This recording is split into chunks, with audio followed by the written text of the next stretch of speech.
বলে দিতাম। যদি আমার মনে থাকতো। আমার এখনো কিছু মনে নেই যে ওই রাতে কি হয়েছিল। আপনার মনেই নেই যে ওই রাতে কি হয়েছিল? ডক্টর সালুকে আমরা অভিজিৎ স্যার আর দয়া স্যারের বন্ধুত্বের উদাহরণ দিই, আর আপনি ওনাদের উপরে এরকম অপবাদ দিচ্ছেন? হ্যাঁ স্যার, অভিজিৎ স্যার নিজের জীবন দিয়ে দেবেন, কিন্তু দয়া স্যারের উপর একটা আঁচল লাগতে দেবেন না। ও আচ্ছা, চলো ঠিক আছে, মেনে নিচ্ছি। আমি আমার সমস্ত কথা ফিরিয়ে নিচ্ছি। I am sorry. আমি মেনে নিচ্ছি যে দয়া আজকে যে অবস্থায় আছে তার দায় অভিজিতের নয়, কিন্তু এই কথাটা আমি কিছুতেই মানবো না যে দয়া যখন আহত হয়েছিল তখন অভিজিৎ ওখানে ছিল আর ওর কিছুই মনে নেই। কিছু একটা ঘটনা অভিজিতের মাথায় নিশ্চয়ই ঢুকে গেছে, কিছু তো আছে। ইটস ইম্পসিবল কিচ্ছু মনে নেই। ডক্টর সালুকে, আপনি আমার কাটা ঘায়ে আর নুন ছেটাবেন না। আপনি খুব ভালো মতোই জানেন যে আমার স্মৃতিশক্তি। জানি অভিজিৎ, আমাকে মনে করিয়ে দেওয়ার চেষ্টা করো না। আমি ভালো করে জানি অভিজিৎ, যখন সিনিয়র ইন্সপেক্টর অভিজিৎ কোনো প্রবলেমের মধ্যে পড়ে তখন ওর কাছে একটা মস্ত বড় হাতিয়ার আছে, ওর স্মৃতিশক্তি। প্লিজ সালুকে স্যার, আপনি অভিজিতের integrity hold on doctor Sarika. ইন্টিগ্রিটির পার্ট তুমি আমাকে পড়াতে এসো না। তুমি সিআইডির সবচেয়ে বড় নিয়ম ভেঙেছো, আমাদের কাছ থেকে এইরকম একটা বড় প্রমাণ লুকানোর। আন্ডারস্ট্যান্ড? ইন্টিগ্রিটি। স্যার, ওই দিন রাতের এমন কোনো কথা যেটা আপনার মনে আছে? যাই হোক,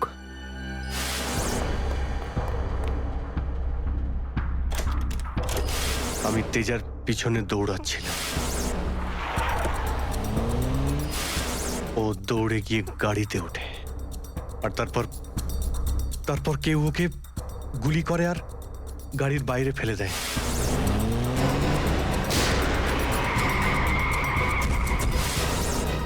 যখন আমি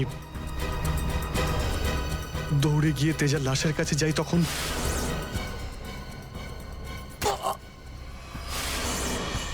কেউ আমার ঘাড়ের কাছে কিছু একটা সূচের মতো তারপর আমি অজ্ঞান হয়ে যাই। আর তার পরের দিন যখন আমার চোখ খোলে তখন আমি দেখলাম যে আমি রাস্তার পাশে পড়ে আছি। তার মধ্যে কি হয়েছে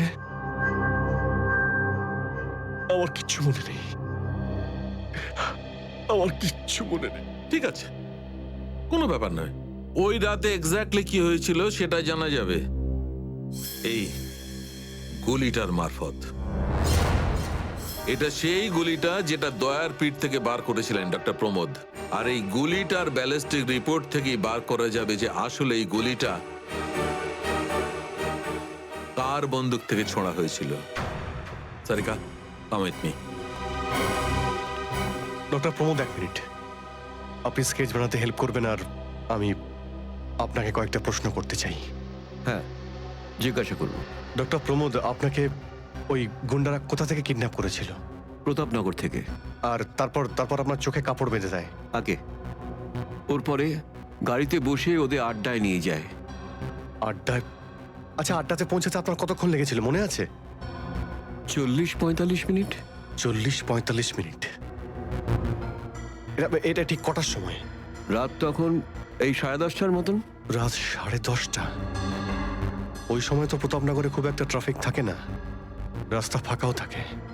শ্রেয়া, শহরের ম্যাপটা নিয়ে এসো, আর সেই সব জায়গা লিস্ট বানাও যেখানে প্রতাপনগর থেকে যেতে 45 মিনিট সময় লাগে। শ্রেয়া, কি হলো? শহরের ম্যাপটা নিয়ে এসো তাড়াতাড়ি। সরি স্যার, আমার শরীরটা ভালো লাগছে না, এক্সকিউজ মি।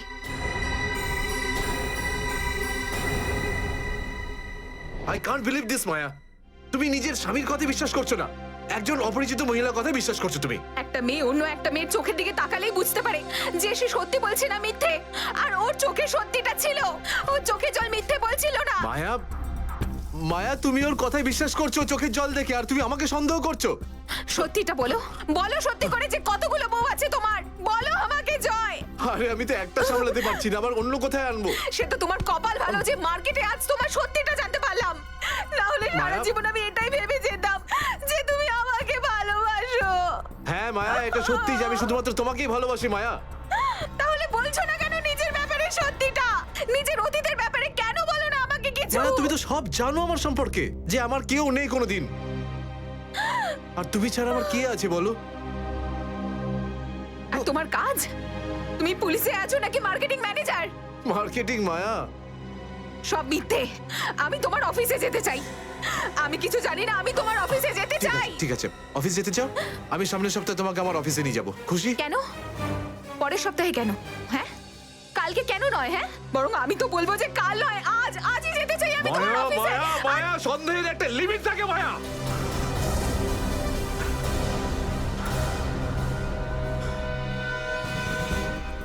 ঠিক আছে মায়া, আই এম সরি মায়া, আমি তোমাকে অফিসে নিয়ে যাবো। মিথ্যে কথা বলার একটা লিমিট আছে জয়, ওরফে কেতন। মায়া যতক্ষণ না তুমি আমাকে সত্যিটা বলছো, আমার সাথে কথা বলতে আসবে না তুমি। Maya, listen to me Maya, please শোনো মায়া। মায়া মায়া, দরজা খোলো মায়া।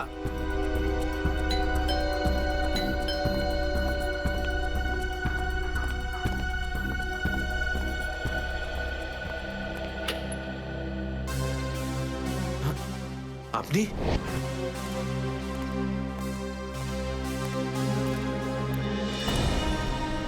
কেতন, মিশনের কাজটা থামিয়ে দাও আর এই মুহূর্তে এখান থেকে চলে যাও। না স্যার, আমি এই মিশনের জন্য আমার জীবনে 6টা বছর দিয়েছি স্যার।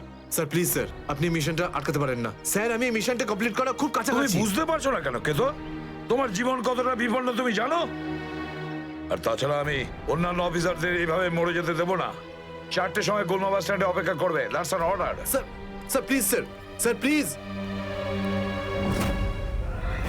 স্যার সব মিলিয়ে 4টে এমন জায়গা রয়েছে যেটা প্রতাপনগর থেকে 45 মিনিটের দূরত্বে রয়েছে। এটা হচ্ছে ভিকে রোড, যেখানে কল সেন্টার্স আর অফিসগুলো রয়েছে। এটা সেই জায়গাটা হতে পারে না। আর এই পশ্চিমে শ্যামনগর স্যার, এখানে বেশিরভাগ সব ফ্ল্যাট স্যার। ডক্টর প্রমোদ, আপনার ঠিক মনে আছে যেখানে আপনাকে নিয়ে গেছিল সেই জায়গাটা বাংলো বা ফ্ল্যাট ছিল না? হ্যাঁ, পুরনো কোনো এলাকায়। এখন তাহলে বাকি রইল সাউথ আর ইস্ট। এই সাউথের দিকে চিত্রকূটনগর আর ইস্টে বিদ্যাধরনগর। চিত্রকূটনগরে তো অনেক দোকান রয়েছে, আর বিদ্যাধরনগর এখানে তো অনেক স্টুডিও রয়েছে, ফিল্মের শুটিং হয় এখানে। আরে শ্রেয়া, আচ্ছা এখন তোমার শরীর কেমন আছে? আমি ঠিক আছি স্যার, থ্যাংক ইউ। শ্রেয়া, চাইলে তুমি বাড়ি গিয়ে বিশ্রাম নিতে পারো, ততক্ষণ আমরা এসব খোঁজ নিচ্ছি। না স্যার, যতক্ষণ দয়া স্যার আর এসিপি স্যারের খোঁজ পাওয়া যাচ্ছে না, আমার শান্তি হবে না। ওকে, ঠিক আছে। মানে দয়া হয় বিদ্যাধরনগরে, না হলে চিত্রকূটনগরে আছে। ডক্টর প্রমোদ, আপনাকে যেখানে নিয়ে গেছিল আশপাশ থেকে সেখানে কি কোনো শব্দ আসছিল? আপনি কিছু শুনেছিলেন ওখানে? হ্যাঁ, একটা গান বারবার শোনা যাচ্ছিল। মানে বলতে চাই, প্রত্যেক আধ ঘন্টা পর ওই গানটাই শুনছিলাম। তার মানে আশেপাশে কোথাও ফিল্মের শুটিং চলছিল, মানে বিদ্যাধরনগর। বিদ্যাধরনগর, কারেক্ট। ফিল্মের সব স্টুডিও ওখানেই আছে। এটা খোঁজ নাও যে বিদ্যাধরনগরে কোন স্টুডিও আছে যেখানে এই গানটার শুটিং চলছিল। দেখো রে নয়ন মেলে জগতের বাহার, জগতের বাহার। ওটো টো টো টো, সকাল হয়ে গেছে, স্কুল যাওয়ার সময় হয়ে গেছে। ভালো বাবু, সোনা বাবু, ওঠো। কারা তোমরা? সিআইডি দের শত্রু আর অপরাধীদের বন্ধু। দেখো দেখো দেখো দেখো দেখো দেখো কেমন করে ছটফট করছে, দেখো খাঁচায় বন্দি সিংহের মতন ছটফট ছটফট ছটফট ছটফট ছটফট। একবার শুধু শেকলটা খুলে দে, তারপর দেখ তোদের কি অবস্থা করি। না না না না না, আমরা কি মরতে চাই নাকি যে তোমার হাত খুলে দেবো? আরে আমরা তো শুধু এটা বলতে এসেছিলাম যে তোমার সাথে সাথে তোমার পুরো সিআইডি টিমের এবার সর্বনাশ হতে চলেছে। সর্বনাশ। অনেক দেখেছি তোদের মতন সিআইডির সর্বনাশ করার লোক। আজ তারা কোথায় আছে কেউ সেটা জানে না। তুমি আমাদের এতটা বোকা আর দুর্বল ভাবতে যেও না, কারণ আমাদের বস এত চালাক, এতটাই চালাক যে সিআইডির ছায়াও ওর কাছে পৌঁছাতে পারবে না। আমার কথা শোন, গিয়ে তোর বসকে বলে দে কাউন্টডাউন শুরু করে দেয় যেন ও বাঁচবে না আর, বাঁচবে না আরো। কি ব্যাপার তোমাদের ভাই, তোমাদের এই সিআইডি অফিসারদের এই ব্যাপারটা আমার দারুণ ভালো লাগে। মৃত্যুর মুখে বসেও ডায়লগ মারতে ছাড়ো না তোমরা। দয়া, তোমার সঙ্গে দেখা করে খুব ভালো লাগলো। Good bye.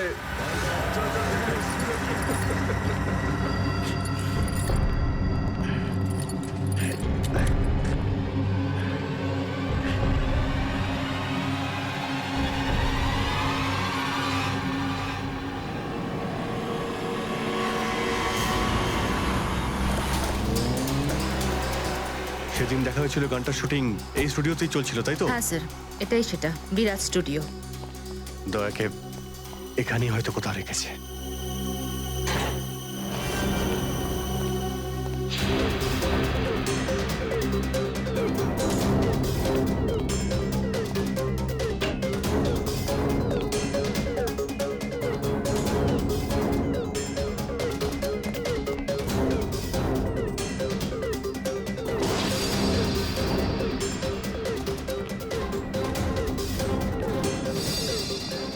এত রক্ত?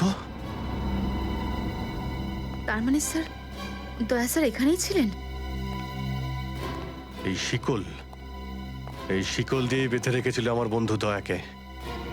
একবার যদি আমি এদের পাই না। স্যার, এই চায়ের কাপটা পেলাম, চা এখনো গরম রয়েছে। চা গরম আছে, তার মানে হলো ওরা এখান থেকে বেশি দূর যায়নি।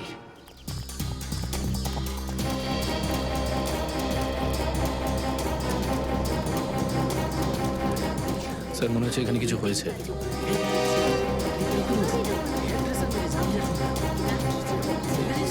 সরে যান, প্লিজ সরে যান, সাইড দিন। আমরা সিআইডি থেকে এসেছি।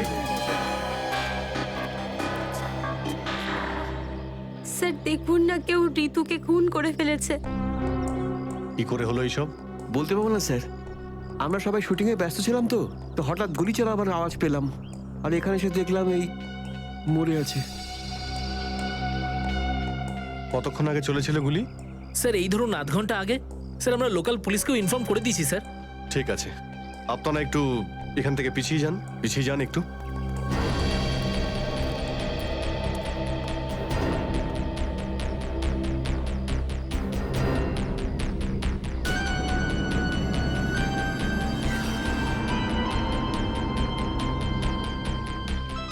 গুলি বেরিয়ে গেছে মাথা থেকে।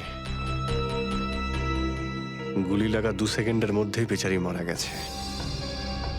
গুলি লাগার পরেই এফোড় ওপড় হয়ে গেছে। একটু চেক করো আশেপাশে, দেখো গুলি এই ডিরেকশনে কোথাও পাও কিনা।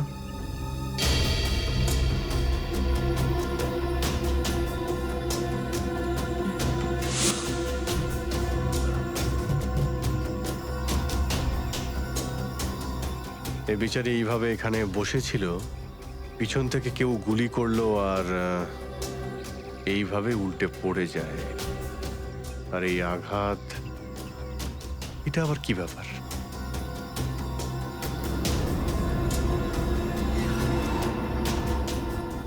উইক পড়েছিল মেয়েটা।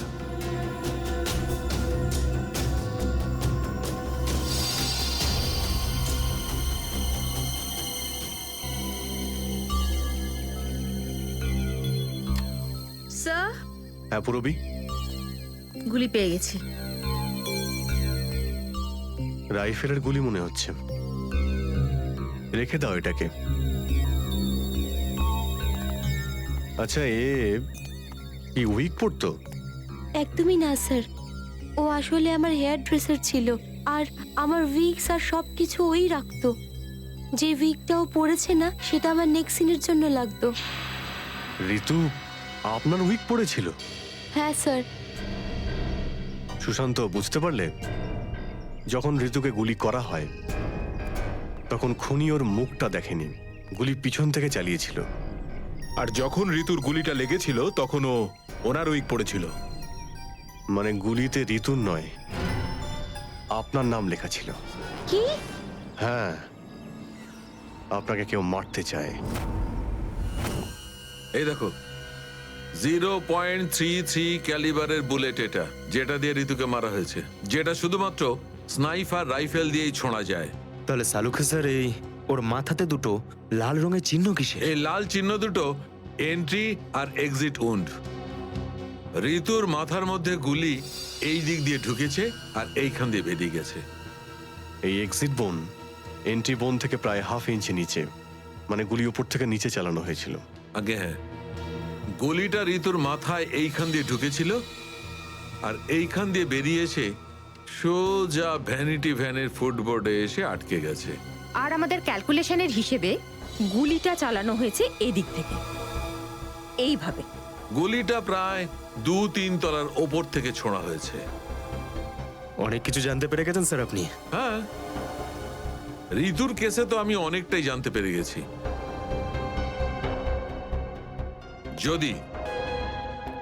যদি আমি এইটা জানতে পারতাম যে দয়া আর আমার অন্যান্য অফিসারদের মধ্যে কি হয়েছিল, কিন্তু আফসোস, যে লোকটি এই কথাটা বলতে পারতো সে বলতেই চাইছে না। আপনি কি বলতে চাইছেন যে আমি কি বলছি না? মনে থাকলে তো বলবো। আপনি সবসময় আমার বিরুদ্ধে বাজে অভিযোগ করেন। না অভিজিৎ, সালুকে কারোর ওপর কখনো বাজে অভিযোগ করে না। ডক্টর সালুকে প্লিজ, আপনি কি প্লিজ? প্লিজ স্যার, সালুকে স্যার প্লিজ, আমরা কি এখন শুধুমাত্র ঋতুর কেসটা নিয়ে কথা বলতে পারি?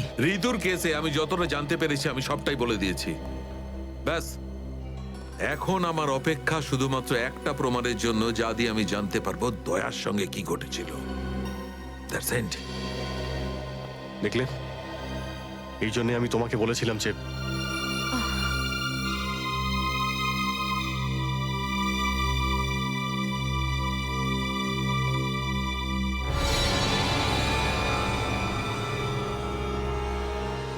Sharp shooter. স্যার আমি বলছি না, শেষ এক সপ্তাহ এখানে কোনো শুটিং হয়নি, তাই এখানে কারো আসার প্রশ্নই ওঠে না। মানে গত এক সপ্তাহ ধরে তুমি ছাড়া এই স্টুডিওতে আর কেউ আসেনি? আগে না স্যার। তার মানে গুলি তুমি চালিয়েছো? আমি গুলি কি করে চালাবো? আমার তো দীপাবলির বাজিতেও ভয় লাগে। তাহলে ভালো করে ভেবে উত্তর দাও। কেউ না কেউ তো গিয়েছিল সেকেন্ড ফ্লোরে। হ্যাঁ স্যার, একজন প্লাম্বার এসেছিল ওই পাইপ ঠিক করতে। সেকেন্ড ফ্লোরে? হ্যাঁ স্যার। নিয়ে চলো সেখানে, চলো।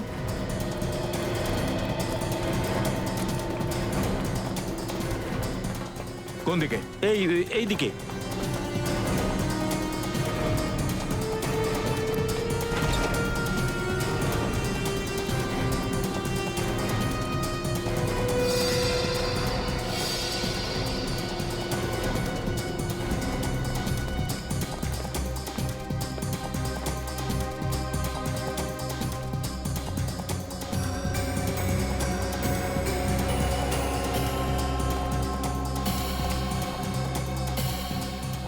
এখান থেকে ঋতু ওখানে ছিল আর শার্প শুটার গুলি সম্ভবত এখান থেকেই চালিয়েছে।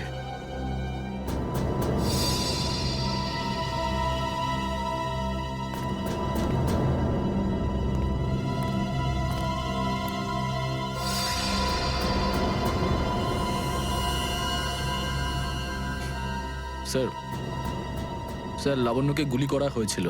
এই হলো ওই গুলিটার শেল। তুমি? স্যার এতে আমার কোনো দোষ নেই স্যার। স্যার প্লিজ আমার বিরুদ্ধে কোনো কমপ্লেন করবেন না, আমার চাকরি চলে যাবে, প্লিজ প্লিজ। ভয় পেও না। আচ্ছা আমাকে এটা বলো, ওই প্লাম্বারের মুখটা দেখেছিলে তুমি? স্কেচ বানাতে পারবে? স্যার আসলে কি বলুন তো, আমি না চশমা ছাড়া কিছু দেখতে পাই না। আর ও যখন এসেছিল তখন আমার চশমা কোথাও হারিয়ে গিয়েছিল, আর আমি চশমাটাই খুঁজছিলাম।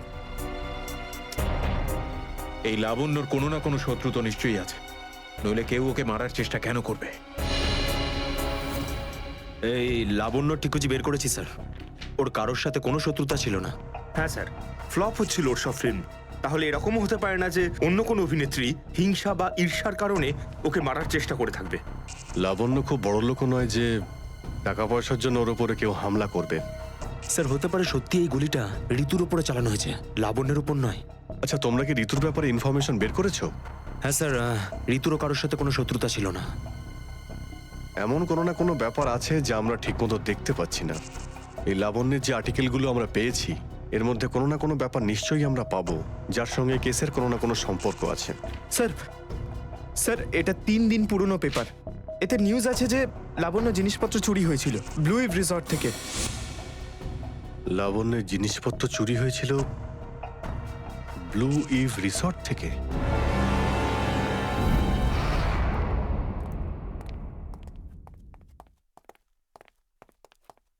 এটাই রুম স্যার।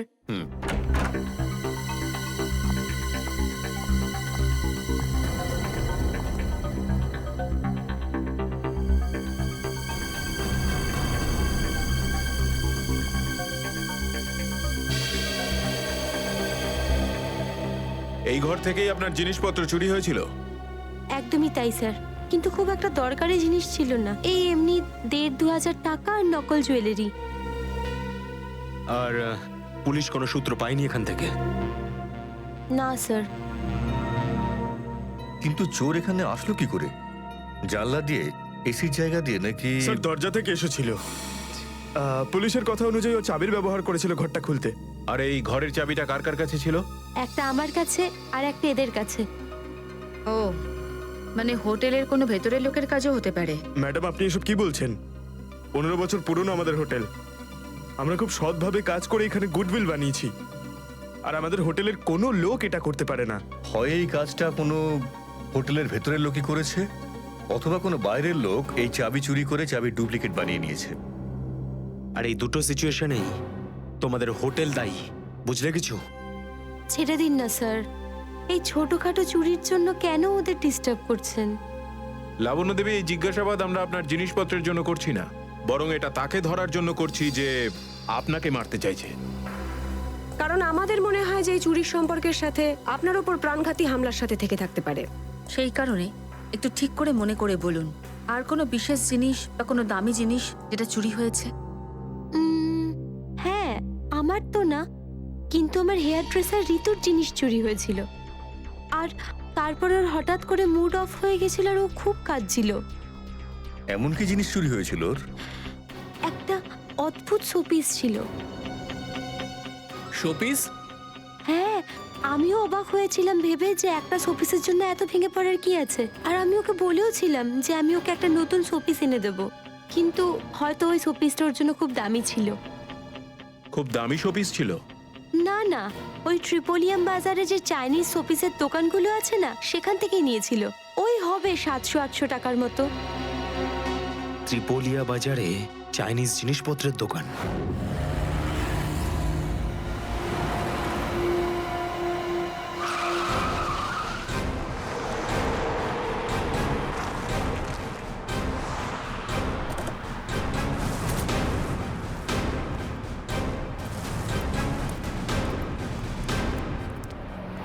সিআইডি।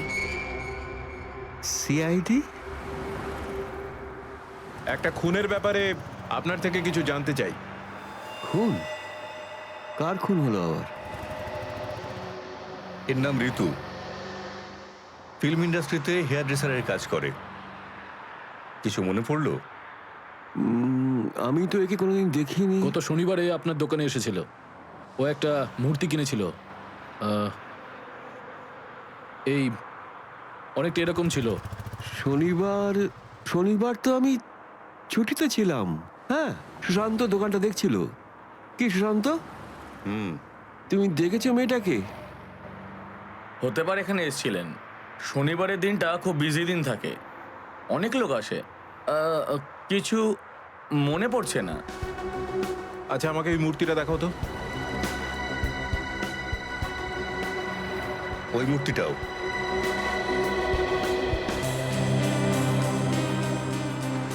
এরকম আর কটা পিস আছে আপনার দোকানে? এই 15-20টা হবে। কি সুশান্ত? হ্যাঁ,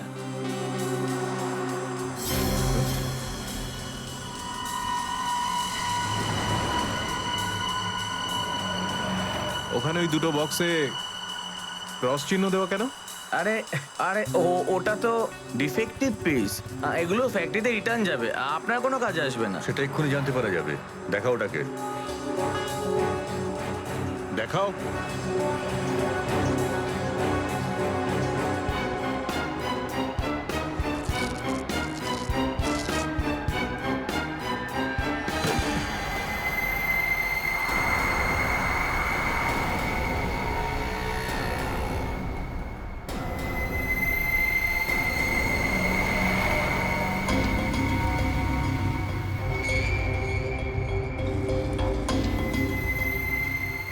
তো এসব ড্রাগসের ব্যাপার ঋতু কেউ এরকমই শপিস বেঁচেছিলে?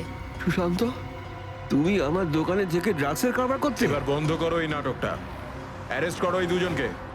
আসুন পরে দেখছি। চল তোকে বোঝাচ্ছি চল। করিনি স্যার। চল।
সুশান্ত, কে করলো এটা? বলো সুশান্ত, উত্তর দাও। হ্যাঁ বলো, বলো সুশান্ত, কে করলো এটা? সুশান্ত,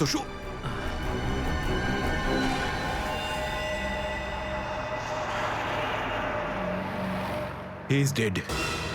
স্যার এটুকু তো নিশ্চিত ঋতুর মৃত্যুর সম্পর্ক এই ড্রাগ স্মাগলিং এর সঙ্গে রয়েছে। হ্যাঁ পুরবি, কিন্তু এই ড্রাগসের র্যাকেটের পিছনে কারা আছে?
কি ব্যাপার স্যার, এত আর্জেন্ট ডাকলেন?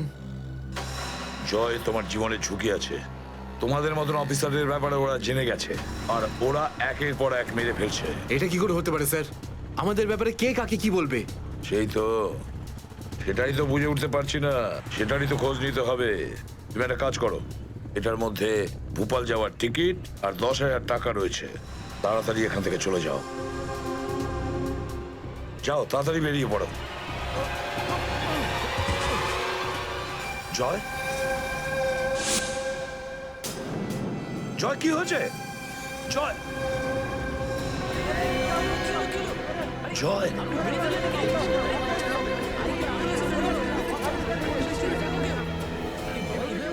গড,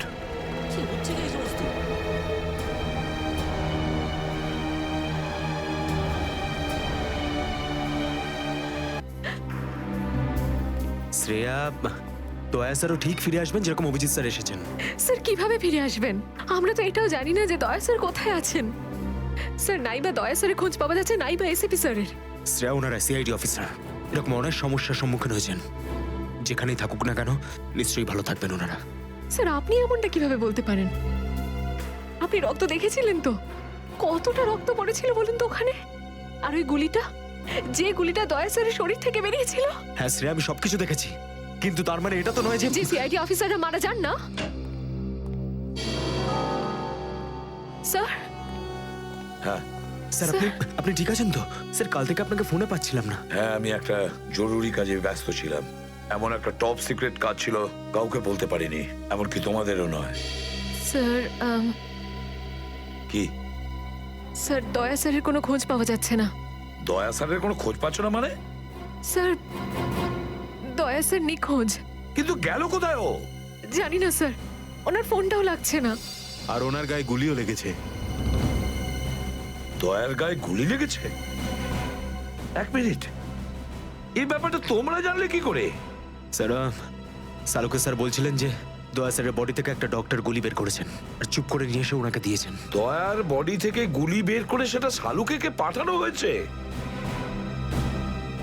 অভিজিৎ, অভিজিৎ কোথায়? স্যার অভিজিৎ স্যারও নিখোঁজ ছিলেন, 3 ঘন্টা আগেই ফিরে এসেছেন। আর তার থেকে বড় কথা স্যার, অভিজিৎ স্যারের প্যান্টে দয়া স্যারের রক্ত লেগেছিল। অভিজিৎ নিখোঁজ? 3 ঘন্টা আগে ও ফিরে এসেছিল, আর ওর প্যান্টের ওপর দয়ার রক্ত লেগে আছে। আর ওনার কিছুই মনে নেই স্যার। আর ওর কিছু মনে নেই? সেই একই ব্যাপার, সেই একই ব্যাপার। অভিজিৎ যখনই কোনো মুশকিলে পড়ে ওর স্মৃতিশক্তি লোপ পেয়ে যায়। এসব কি হচ্ছে সিআইডির মধ্যে? আমাদের তিনজন আন্ডার কভার অফিসার মারা গেছে। ওই অফিসারদের ব্যাপারে আমি ছাড়া আর কেউ কিচ্ছু জানতো না, কিন্তু ওদের নাম বাইরে ফ্ল্যাশ হয়ে গেছে। কিভাবে? স্যার এই কথাটা যদি শুধু আপনি জানতেন তাহলে। সেটাই তো বলছি আমি সচিন, সেটাই তো বুঝে উঠতে পারছি না এসব কি করে হলো, কিভাবে হলো। এটার একটাই মানে দাঁড়ায় সচিন, আমাদের মধ্যেই কেউ একজন আছে যে আমাদের সঙ্গে বেইমানি করছে, আমাদের সাথে বেইমানি করছে। একজন বেইমান আছে। আর স্যার একটা কথা আরো, একজন হেয়ার ড্রেসার খুন হয়ে গেছে স্যার। Hair dresser? হ্যাঁ স্যার, শুটিং চলাকালীন ওকে খুন করা হয়েছে। স্যার মনে হচ্ছে এই খুনটা ড্রাগসের কারণে হয়েছে। আর স্যার তদন্ত করতে করতে একটা লোক পর্যন্ত পৌঁছেছি, কিন্তু শেষে ও মারা যায়। আর স্যার ওর পকেট থেকে আমরা এই কাগজটা পেয়েছি। স্যার এটার উপরে কিছু নাম্বার লেখা রয়েছে। 185637245 183567235। আমার মনে হয় সচিন এটা কোনো টেলিফোন বা মোবাইলের নাম্বার নয়, এই নাম্বারটা অন্য কিছু। এই নাম্বারটা অন্য কিছুরই হবে, কিন্তু কি, কিসের নাম্বার হতে পারে এটা? অপারেশন ডেভিঙ্গোর একটা বিশেষ ভূমিকা আছে এই মিশনে। আমাদের আন্ডার কভার কপস গ্যাংস্টার হয়ে ক্রাইম সিন্ডিকেটের গ্যাংয়ে ঢুকে পড়েছে। আরে প্যান্ট তুমি কোত্থেকে পেলে? কারণ ক্রাইম স্পটে আমি তো এরম কোনো প্যান্ট পাইনি। সিআইডি নিরাপরাধ অফিসারসরা মারা পড়ছে, আর আপনার সাহায্যে আমরা তাদের বাঁচাতে পারি। এটা কি করে হতে পারে? দয়ার রক্ত আমার প্যান্টে? দয়ার প্রাণ বিপন্ন।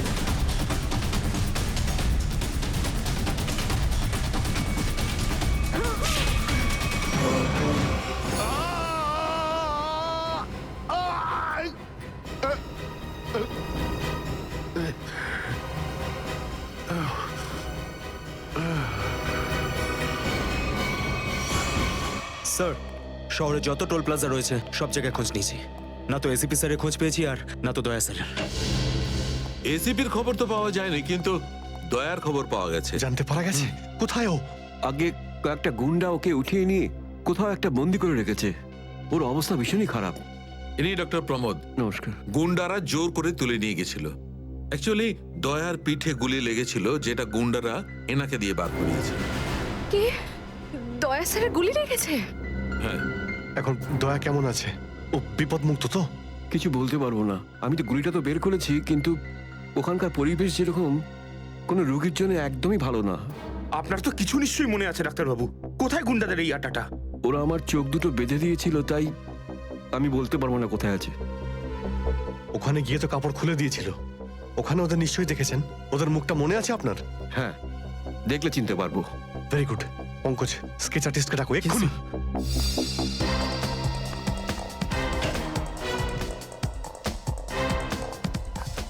অভিজিৎ, ওই আমি তোমার সাথে। হাই। স্যার, আপনি এখানে? হ্যাঁ, আমি এখানে। আচ্ছা সারিকা, পেন্টে যে রক্তটা লেগেছিল তার ডিএনএ রিপোর্টটা এসেছে? হ্যাঁ, এসেছে। সেটাই বলতে এসেছিলে না অভিজিৎ স্যারকে? হয়তো তুমি আগেই বলে দিয়েছো। তোমার বসকে ডাক্তার সালুকাকে বলার কথা মনেই হয়নি। ছাড়ো ছাড়ো, কোনো ব্যাপার না, কোনো ব্যাপার না, হতেই পারে হতেই পারে, ছাড়ো ছাড়ো। কি আছে ওই ডিএনএ রিপোর্টে? ওই ব্লাড স্যাম্পলটা কার সারিকা?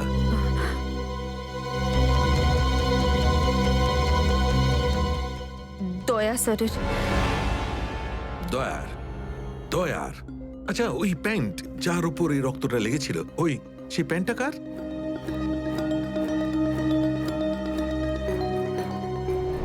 এটা কি করে হতে পারে? দয়ার রক্ত আমার প্যান্টে? অভিজিতের।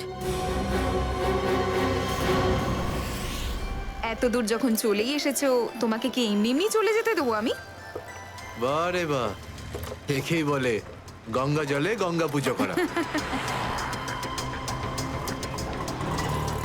কেতন, খুব জল তেষ্টা পেয়েছে, ডাবের জল খাই না, চলো না। দাঁড়া আসছি। কেতন, আরে না না না, কেন? ছাড়ো। চলো না প্লিজ। কেতন, কেতন। বাকি শপিং না অন্য কোনো দিন করো, চলো বাড়ি যাই। না না, আমি এখনই শপিং করব। অন্যদিন কেন? আরে বোঝার চেষ্টা করো না, আমার শরীর খারাপ। প্লিজ প্লিজ না, বোঝার না, চেষ্টা এক্ষুনি। করো। আমি বলছি প্লিজ না, এক্ষুনি। কথা শোনো আমার। কেতন, কোথায় ছিলে তুমি কেতন? কে এটা? আমি কি করে জানবো? আমি চিনি না এনাকে। তুমি আমাকে চেনো না? নিজের সিমিকে চিনতে পারছো না কেতন? দেখুন দিদি, আপনি কিছু একটা ভুল করছেন। উনি কেতন নয়, উনি আমার স্বামী জয়। আমি আমার স্বামীকে চিনতে একটুও ভুল করিনি। এ আমার কেতনই। হয়তো আপনার স্বামীকেও ঠিক আমার মতনই দেখতে। আমার নাম তো জয়, জয় ধনকিশোর। এই দেখুন আমার ড্রাইভিং লাইসেন্স। তোমরা পুলিশরা এই ডুপ্লিকেট ড্রাইভিং লাইসেন্স ইজিলি বানাতে পারো, আমি সব জানি। কিন্তু তুমি এরকম কেন করছো? পুলিশ?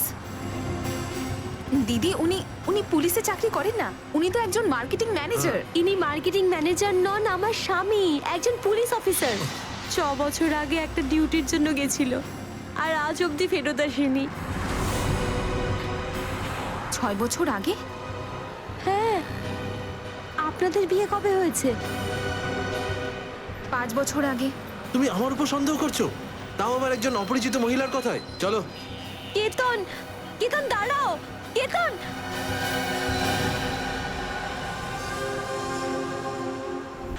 অভিজিতের প্যান্টের ওপর দয়ার রক্ত। 3বার টেস্ট করিয়েছি, কিন্তু ফলাফল ওই। আর সেই কারণে তুমি প্যান্টটা চুপচাপ সারিকাকে দিয়ে দিয়েছিলে, কারণ তুমি জানতে ওই প্যান্টে দয়ার রক্ত লেগে আছে। যদি আমি জানতাম যে আমার প্যান্টে দয়ার রক্ত লেগে আছে, তাহলে সেটা আমি টেস্ট করার জন্য কেন দেব?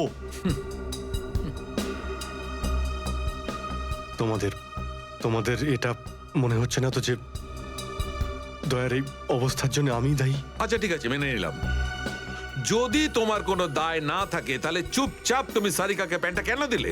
ওই প্যান্টটা তুমি ডাইরেক্ট আমাকেও দিতে পারতে। দিতে পারতাম স্যার, কিন্তু সব সময় আপনি আমার বিরুদ্ধে কথা বলেন। আমাকে ছোট করার কোনো সুযোগই আপনি ছাড়েন না। এই জন্যই প্যান্টটা আমি আপনাকে দিইনি।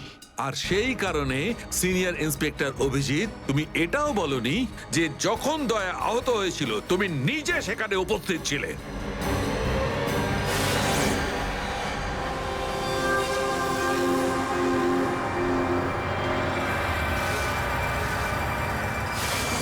আমি কোথায় গিয়েছিলাম ওরা জানে। এবার তুমি বলো, এমন কোন কথা আছে যেটা ফোনে বলতে পারোনি? প্রদ্যুমন, এই কথাটা আমরা দুজন আলাদা বলতে পারি না। কেন? এমন কি কথা আছে যে এদের সামনে তুমি বলতে পারছো না? বলতে পারি, কিন্তু ভয় পাচ্ছি। ভয় পাচ্ছি যে যে লোকটাকে এরা হিরো মনে করে, যারা তার মতো হতে চেষ্টা করে, স্বপ্ন দেখে, যাতে ও নিজে এই লোকেদের দৃষ্টিতে পড়ে না যায়। এসব ঘুরিয়ে ফিরিয়ে কথা বন্ধ করো সালুকে। পরিষ্কার করে বলো, আর সবার সামনে বলো। ঠিক আছে, পরিষ্কার করে বলছি, আর আমি সবার সামনে বলছি। কিন্তু যেটা আমি বলবো সেটা শুনে কেউ যেন মনে করো না যে আমি কারোর ওপর বদলা নিচ্ছি বা কারোর সঙ্গে শত্রুতা করছি। ক্রাইম স্পটের ব্যালিস্টিক রিপোর্ট এসে গেছে। কি লেখা আছে রিপোর্টে? প্রথম গুলিটা চলে কালুর ওপর, অভিজিতের বন্দুক থেকে। আমাদের আন্ডার কভার কপের উপরে? আগে হ্যাঁ, শুধু তাই নয়, দ্বিতীয় গুলিটা চালানো হয়েছিল ভিকুর ওপর, দয়ার বন্দুক থেকে।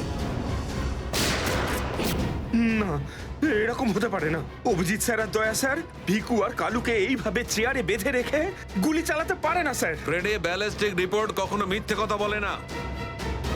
আর সবচেয়ে ইম্পর্টেন্ট রিপোর্ট, সেই রিপোর্ট যার জন্য এদের সবাইকে বাইরে যেতে বলেছিলাম। অভিজিতের ফোন। অভিজিৎ, কোথায় তুমি? এখন এই মুহূর্তে ফরেনসিক ল্যাবে তুমি চলে এসো। ফরেনসিক ল্যাবে? কেন স্যার, কি হয়েছে? অভিজিৎ, তুমি কাল্লুকে গুলি চালিয়েছো? কাল্লুকে গুলি আমি? আর স্যার, ওকে আমি কেন গুলি করতে যাব? অভিজিৎ, তুমি এই মুহূর্তে ফরেনসিক ল্যাবে চলে এসো, and that's an order. Sir, এই কথাটা শুনে আপনি যতটা অবাক হয়েছেন ততটা আমিও অবাক হয়েছি।